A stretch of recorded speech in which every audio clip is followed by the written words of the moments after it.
Hari igihe umuntu asenga agategereza igisubizo ariko kigatinda kuza. Hari igihe umuntu atekereza ibiri kumubaho maze agatangira gushidikanya. Nyamara kwizera nyakuri ntigutangirira mu kubona ibitangaza, ahubwo kwizera nyakuri kugaragara mu gihe ibintu byose bisa naho bitagenda neza. Kuko hari abantu benshi babonye ibitangaza bikomeye ariko ntibizera.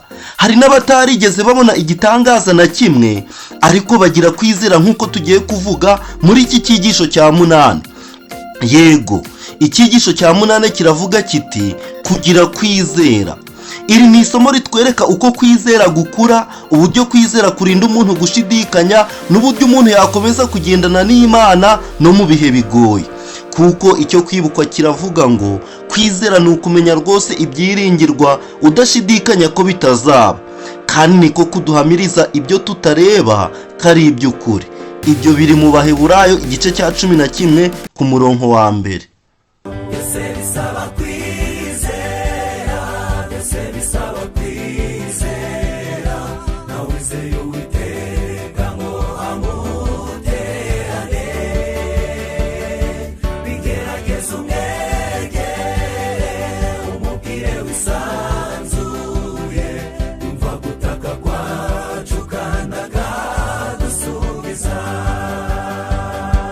Hari umuntu wavuze ati kwizera ni nka wifi, uburyo bwihuse bwa interinete bwo kugera ku makuru utagombye gucomeka telefone cyangwa mudasobwa k'umugozi. Iyi porogaramu ntigaragarira amaso ariko ifite imbaraga yo kuguhuza n'ibyo ukeneye. Nta gushidikanya, igihe tudafite kwizera ntidushobora kugirana umushyikirano n'Imana. Mbese kwizera kwawe kumeze gute muri iki gihe? Mbese kwizera Imana kwawe kwigeze kunyeganyezwa? Ahari hari ibyigeze kukubaho mu buzima bikubera ikibazo ku buryo utamenye uko watera intambwe ujya mbere mu mushyikirano ugirana n'Imana?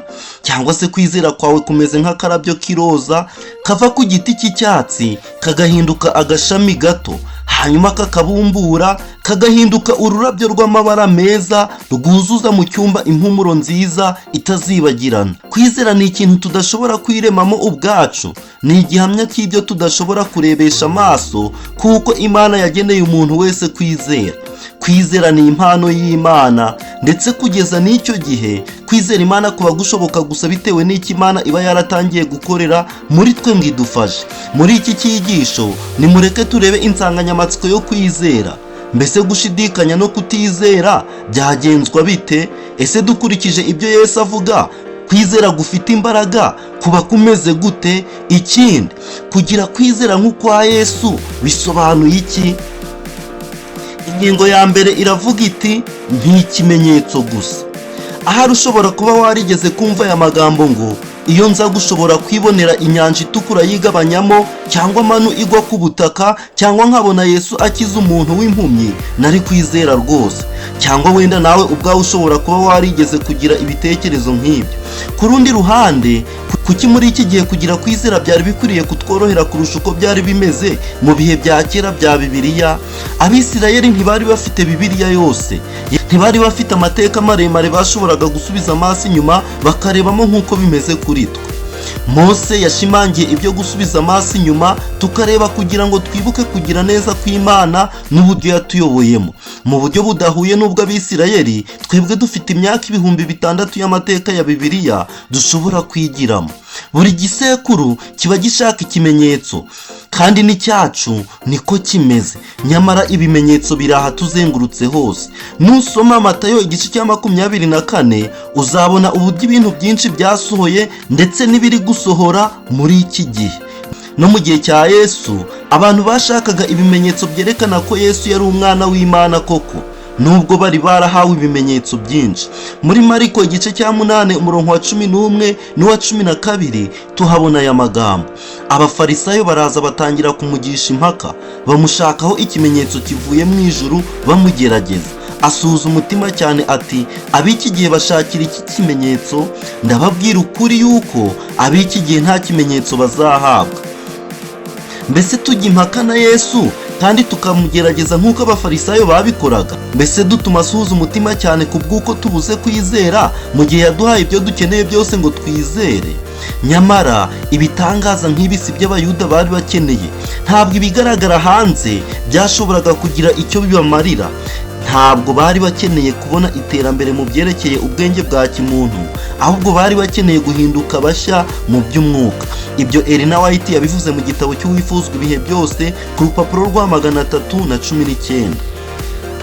Mbese birashoboka ko natwe twaba dukeneye kuvugururwa mu bya mwuka, kugendana n'Imana kutari ibyiganano, kugendana n'Imana by'ukuri umwanya ku wundi?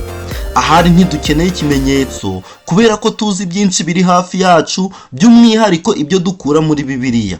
Nuko rero aho gutuma Yesu asuhuza umutima cyane bitewe nuko tubuze kwizera, nimureke twibuke amagambo Yesu yabwiye Toma ati, hahirwa abizera batabonye.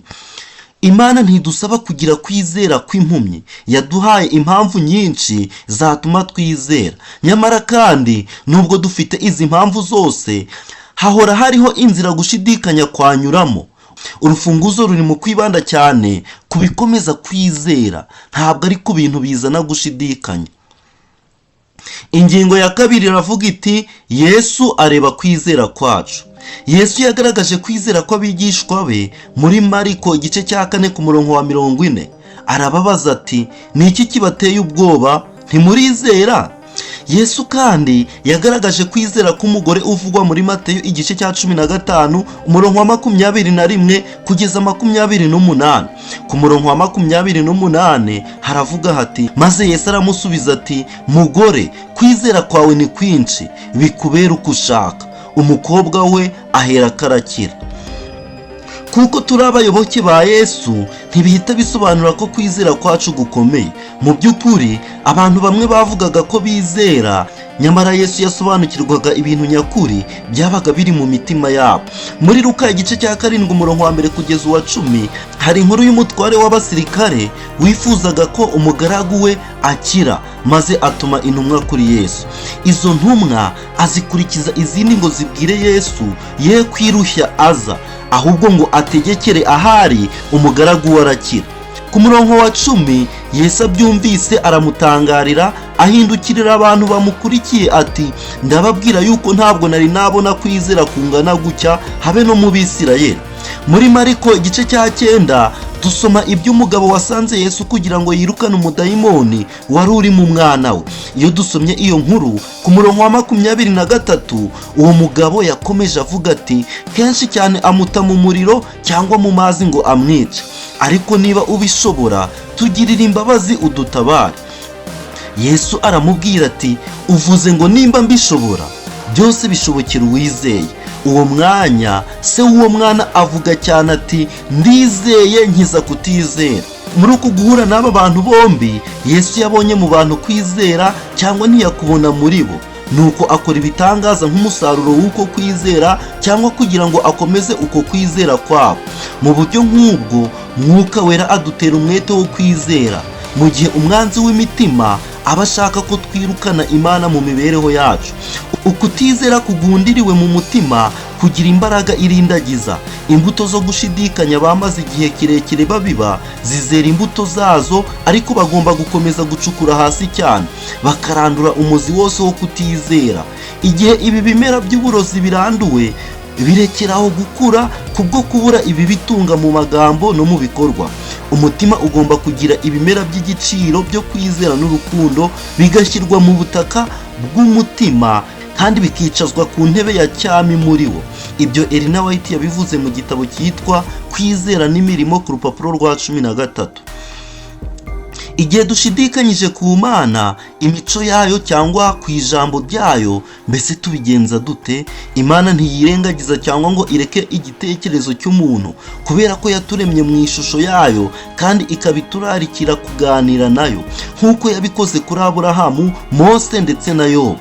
Imana iturarikira kwiga gukorera mu byitegerezo by'igitekerezo cyayo kigari kandi kitarondoreka, nubwo ku rwego runaka tuba tugomba kwiyegurira gukora ibyo tutarasobanukirwa mu buryo bwuzuye. Ingingo ya 3 iravuga iti, kwizera si ibyiyumvo.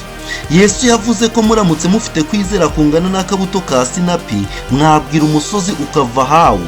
Niba warigeze ubona akabuto ka sinapi uzi ukuntu ari gato cyane, nyamara kugira kwizera kungana n'ako kabuto gato gushobora kuzana impinduka nini cyane.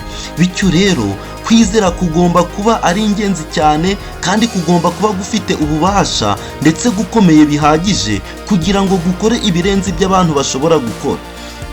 Ariko nubwo bimeze bityo, nk'uko akabuto ka sinapi gashobora gukura kagahinduka igiti kinini cyane, kwizera kwacu gukwiriye gukura ntigukomeze kuguma ahantu hamwe.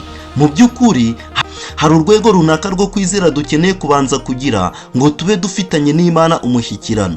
Mu Befeso igice cya 2 ku murongo wa 8 hatubwira ibijyanye n'uruhare rwo kwizera ngo umuntu akizwe. Haravuga hati mwakijijwe n'ubuntu kubwo kwizera, ntibyavuye kuri mwe ahubwo ni impano y'Imana.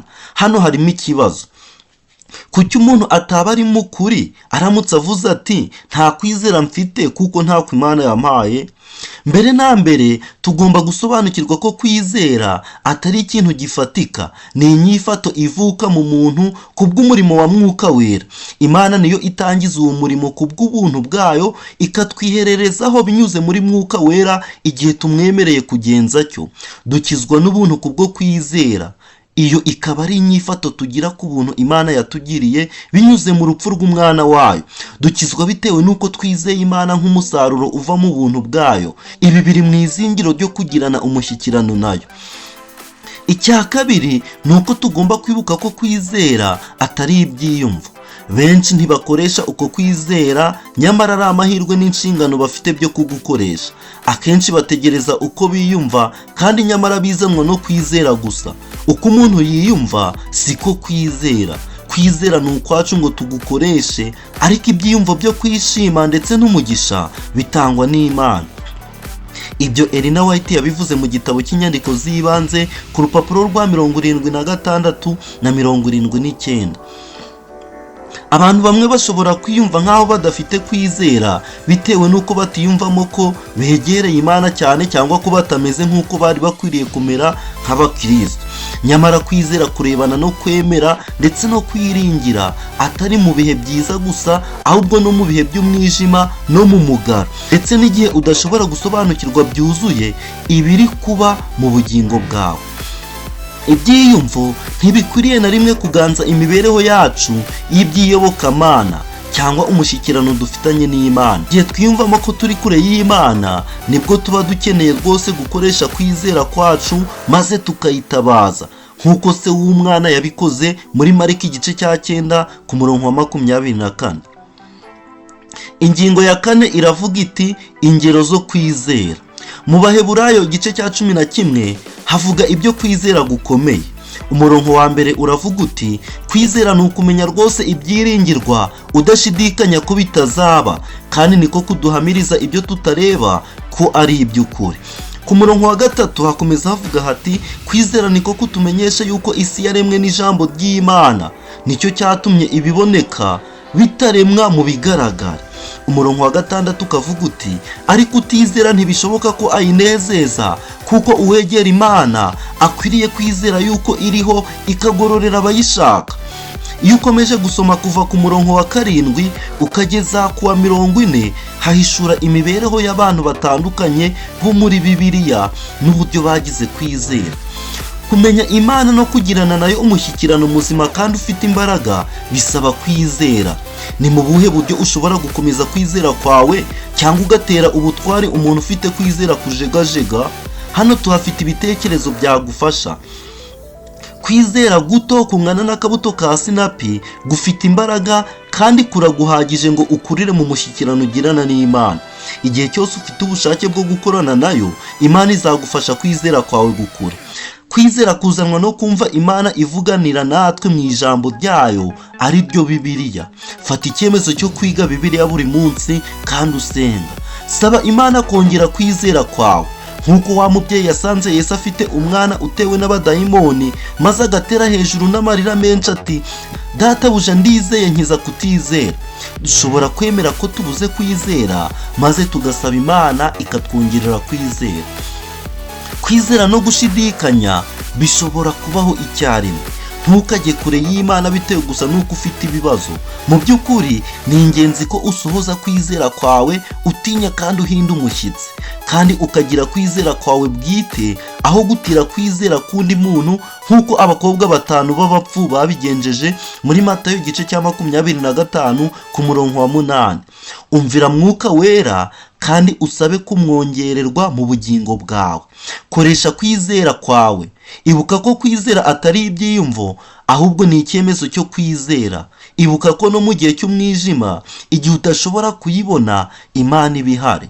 Nk'isengesho ryo gushimira Imana ko ariyo kwiringirwa, ita ku magambo y'indirimbo ya 364, indirimbo ivuga ngo nyir'ukwiringirwa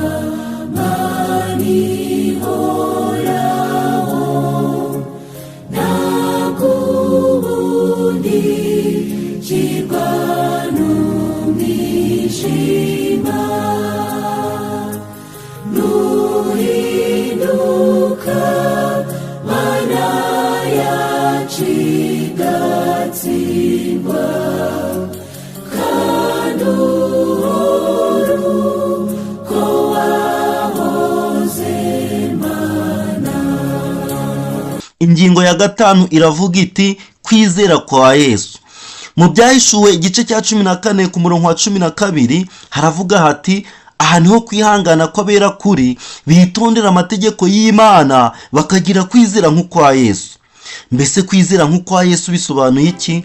Niwiga uburyo abadivantiste basobanukiwemo gutsindishirizwa kubwo kwizera, uzabona ko mu myaka y'1890 gusobanukirwa icyo kwizera nk'ukwa Yesu ari cyo, ndetse n'ubutumwa bw'abamarayika 3 byashimangiye cyane mu itorero.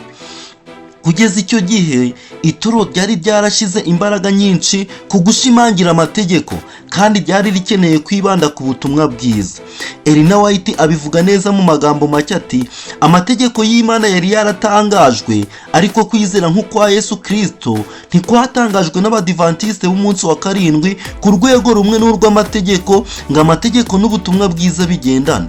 Ibyo biri mu gitabo cy'ubutumwa bwatoranyijwe umuzingo wa 3 ku rupapuro rw'149. Nubwo mu Baheburayo igice cya 11 hakora urutonde rw'abagabo n'abagore bubahaga Imana bari bafite kwizera gukomeye, nta n'umwe muri bo wagize kwizera kwagereranwa n'ukwa Yesu.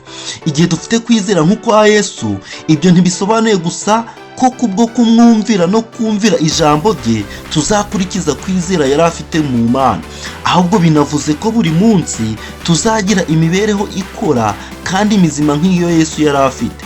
Kugira kwizera kwa Yesu bisobanuye kugira Yesu akaba muri twe, bityo kwizera kwe kukaba mu mitima yacu, kuko Yesu ari we rufatiro rwo kwizera kwacu. Ibihe bimwe kwizera kwacu gushobora gucogora, kukagira intege nke, ariko Yesu niwe ukwiriye, kandi dushobora kugira kwizera kwe kugaragarira mu mibereho yacu bwite, kandi kukabarwa muri twe kubw'impano y'ubuntu ihabwa abizera bose. Dusoza, ibindi byo kwigwa no kuzirikanwa n'ibi: dutsindishirizwa cyangwa tubabarirwa kandi tukagira amahoro ku Mana kubwo kwizera.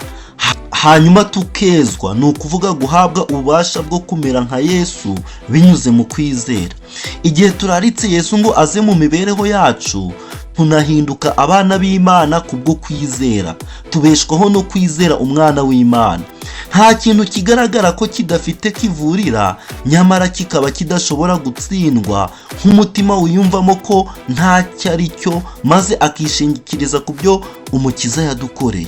Kubwo gusenga, kwiga ijambo rye no kwizera ko ahora hafi ye, abantu b'abanyantege nke hanyuma y'abandi bose bashobora kugirana umushyikirano uhoraho na Kristo, kandi azabaramiriza ukuboko kutazigera kubareka ngo bazimire.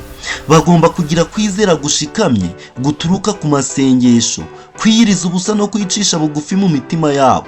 Bagomba kureka inarijye, bakuzuzwa mwuka w'imbaraga y'Imana. Amasengesho akubiyemo kwinginga, kwihangana no kwizera, ni ukuvuga kwizera gutuma umuntu yiyegurira Imana kandi akirundurira mu murimo wayo. niyo yonyine ishobora gutuma tubona ubufasha bwa Mwuka Muziranenge mu ntambara turwana n'abatware n'abafite ubushobozi n'abategeka iyi si y'umwijima n'imyuka mibi y'ahantu ho mu ijuru. Imana iha buri muntu wese urugero rwo kwizera nk'urufatiro rw'isano agirana nayo. Yesu yatweretse icyitegererezo cy'imbaraga yo kwizera. Igihe kwizera kwacu ari gutoya, igihe tuje turira twinginga kandi dufite imitima yitanze, Imana izakora igitangaza mu mibereho yacu. Imana izatuyobora mu nzira zayo zigororotse ku buryo tutazongera gusitara kandi tuzagira amahoro. Yesu ni urugero rutunganye muri byose. Reka nsoze nkwifuriza kugira kwizera kwe kugira ngo bitume nge nawe tugaragara nk'ubwoko bwe muri ibi bihe biheruka.